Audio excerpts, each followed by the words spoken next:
सत श्री अकाल बेटा जी। आज हम डिस्कस करेंगे what is Ohm's law. Ohm's law का रूल क्या है।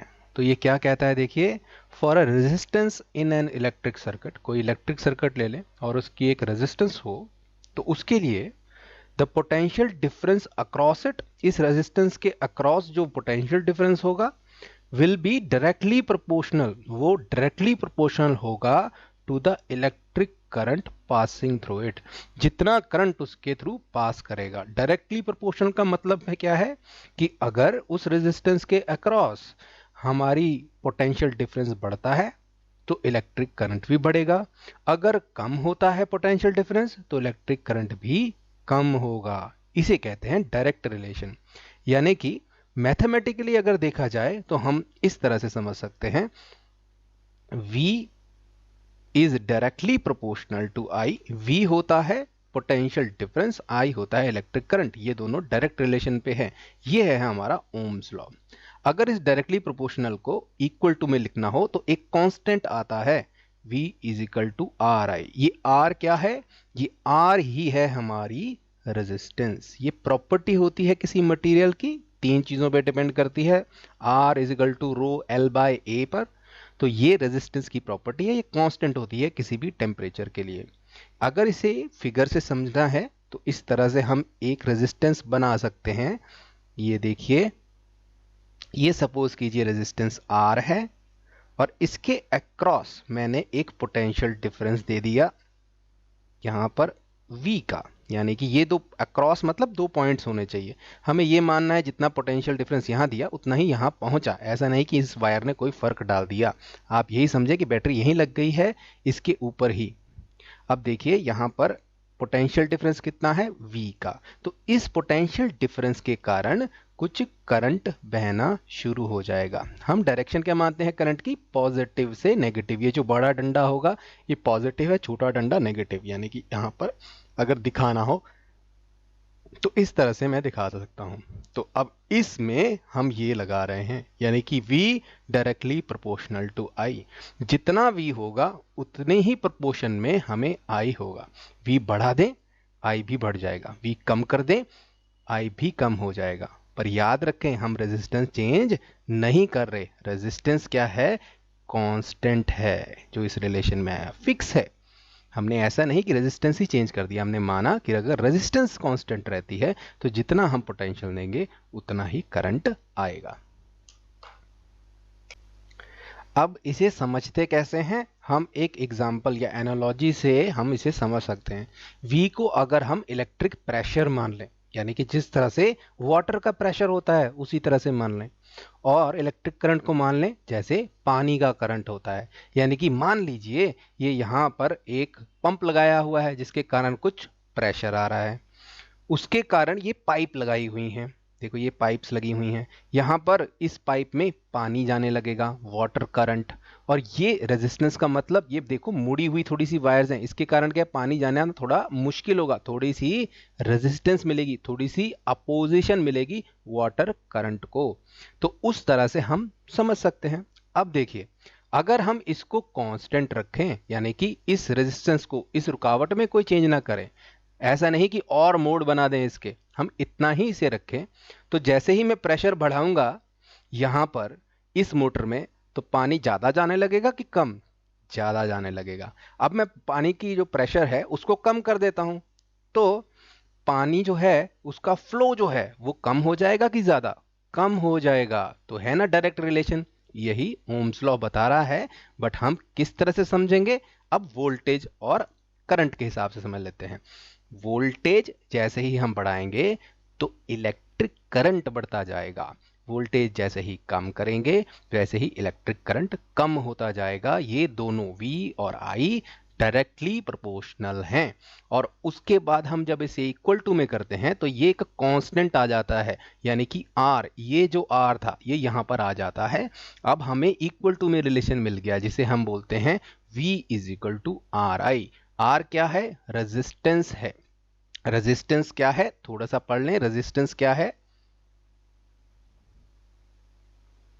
Property of the conductor to resist the flow of current. ये एक क्वालिटी है कंडक्टर की। अब कंडक्टर कुछ भी, एक वायर भी एक कंडक्टर है, एक लोहे का चम्मच भी कंडक्टर है, जो हमारे घरों में वायर है वो भी कंडक्टर है। तो उनकी कुछ प्रॉपर्टी होती है, तो वो जितना रेजिस्ट करेंगी, करंट को पास जितना नहीं होने देंगी, करंट को जितना अपोज करेंगी, उस वैल्यू को हम रेजिस्टेंस बोलते हैं, रेजिस्टेंस बोलते हैं। इसके यूनिट कैसे निकलते हैं? देखिए, हमें पता है ये तो वोल्टेज है, वोल्ट में इसके यूनिट हैं। इलेक्ट्रिक करंट के भी यूनिट जो हैं वो एम्पेयर होते हैं। तो आर का क्या होगा? देखिए, हमें ये तो पता है कि वी के होते हैं वोल्ट और आई का होता है एम्पेयर। अगर आर को यहां रखें तो हम कह सकते हैं आर के जो भी यूनिट होंगे वो होंगे वोल्ट पर एम्पेयर। ये एम्पेयर को यहां ले गए तो आप समझ जाइए R is equal to volt by ampere. अब क्योंकि ये जर्मन साइंटिस्ट ने लॉ दिया था, तो बार बार रेजिस्टेंस को volt per ampere, volt ampere per ampere के हिसाब से बोलने से अच्छा, इसको उनके नाम को रिस्पेक्ट देने के लिए हम वोल्ट पर एम्पेयर बार बार बोलने से बच जाते हैं और उसको बोल देते हैं ओम। यही इसका एसआई यूनिट है। यानी कि इंटरनेशनल सिस्टम में देखा जाए तो हम ओम्स को किस यूनिट में नापते हैं? एक ओम, यानी कि रुकावट एक ओम की, रेजिस्टेंस एक ओम की, 2 ओम की, 3 ओम की। अगर ओम होता क्या है तो हमें ये पता होना चाहिए। वोल्ट एम्पेयर को से लिखने के लिए, बचने के लिए हमने ओम लिखते हैं। अगर आप वोल्ट पर एम्पेयर भी लिख देंगे तब भी ठीक रहेगा। अब इसको थोड़ा सा समझा जाए। अभी देखिए, इन 3 सर्किट्स को सॉल्व करते हैं। जैसे हमें बोला कि ये एक रेजिस्टेंस है 10 ओम की और यहां पर मैंने वोल्टेज दे दी 20 वोल्ट की, यानी कि इस रेजिस्टेंस के अक्रॉस कितनी वोल्टेज हो गई? 20 की, 20 वोल्ट। तो करंट कितना होगा हमसे पूछा जा रहा है, कैलकुलेट कर लेते हैं। हमें पता है ओम्स लॉ से V is equal to R I होता है। तो V कितना है? 20, यहां से आ गया V। R कितना है? 10 है और I हमें पता नहीं तो उसको ऐसे ही रहने देते हैं। अब I कितना हो जाएगा? 10 यहां चले जाएगा तो लिख देंगे 20/10 और ये हो जाएगा 2। यूनिट्स क्या होते हैं? एम्पेयर। तो ये तो पता लग गया, यहां 2 एम्पेयर जो होगा वो करंट जा रहा होगा। आई कैलकुलेट कर लिया यहां पर। अब देखिए, हमने इन 2 सर्किट्स में क्या डिफरेंट किया है।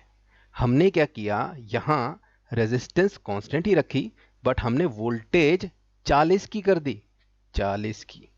क्या अंदाजा लगा सकते हैं करंट कितना हो जाएगा? हमें तो बताया गया था अगर कोई रेजिस्टेंस कांस्टेंट रहती है तो जो वोल्टेज होगी और जो करंट होगा वो डायरेक्ट रिलेशन में होगा। मतलब अगर इसको दुगना कर दिया तो करंट भी दुगना हो जाना चाहिए। चलो चेक करते हैं इसके लिए। यहां भी same formula, V is equal to R I. V क्या है? 40। R हमें पता है 10 का है, I हमें पता नहीं, इस सर्किट का करंट तो पता नहीं, तो I फिर से लिख दिया। ये हो जाएगा 40/10, हो जाएगा I, 0 से 0 कट जाएगा। I हमारा हो गया 4, यूनिट क्या होंगे? एम्पेयर। तो 4 एम्पेयर का करंट हो गया। ये देखिए यहां पर जब 20 वोल्ट था 2 एम्पेयर आ रहा था, 40 करते ही कितना हो गया?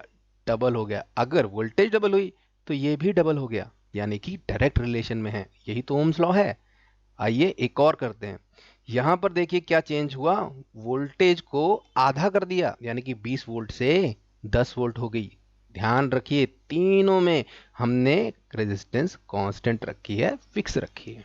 तो यहां पर क्या अब अंदाजा लग सकते हैं, अगर वोल्टेज हाफ हो गई तो करंट को क्या होगा? करंट भी आधा हो जाएगा, हाफ हो जाएगा। तो देखते हैं ऐसा होगा कि नहीं। V is equal to R आई।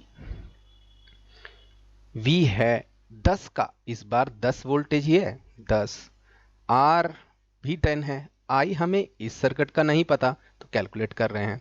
10/10 क्या हो जाएगा? 1 हो जाएगा।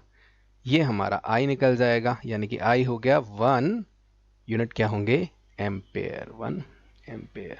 तो देखिए तीनों को ध्यान से देखिए, स्टार्टिंग किया इस सर्किट से, यहां करंट निकाल लिया। अगर आप वोल्टेज डबल करते हैं, अब ये कैलकुलेट करने की तो जरूरत ही नहीं थी जब हमें ओम्स लॉ पता हो तो ओम्स लॉ क्या कहता है, for a resistance in electric circuit, इस रेजिस्टेंस के लिए इस इलेक्ट्रिक सर्किट में जो पोटेंशियल डिफरेंस होगा अक्रॉस, वो डायरेक्ट रिलेशन में रहेगा करंट के, यानी कि 20 की जगह अगर आप 40 दे दोगे, डबल कर दोगे, तो वही रिलेशन करंट का भी हो जाएगा, करंट भी डबल हो जाएगा। जो हमने देखा 2 से 4 हो गया, यहां 20 से हमने हाफ कर दिया वोल्टेज को, तो करंट भी हाफ हो गया, 2 का हाफ क्या होगा, 1 ही रह जाएगा, तो 1 एम्पेयर हो गया। इस तरह से हम बेसिकली स्टार्टिंग में हम ओम्स लॉ समझ सकते हैं।